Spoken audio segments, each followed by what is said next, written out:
Wagwan fam, good morning, a blessed Sunday to you guys. Today I'm gonna show you guys how I get my natural twist in my client hair. So guys, what I'm going to do, I'm going to part my client hair in three sections, two at the top and one at the bottom.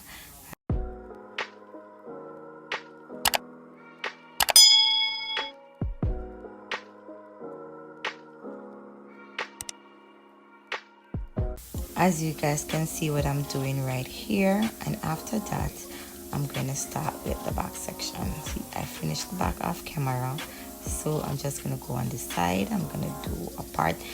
The side part, I'm just gonna part it into two. See, I'm going in with my shine and jam. Then I'm gonna use my index finger and my thumb to hold the braid. I'm gonna give it like 6 plots just to keep it secure, because the natural twist would slide out.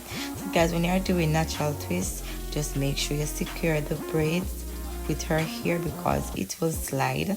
And now I'm going to twist it down.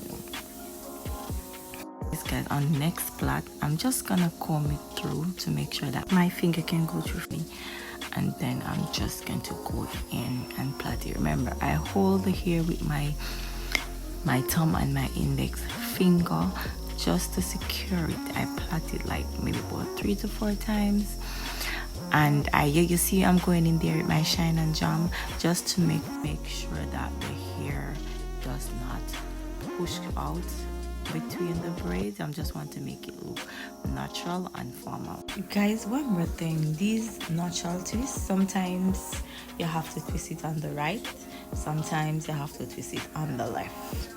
You have to twist on the left because sometimes they are different. One twist different ways. Not all of them in the pocket twist on the same side.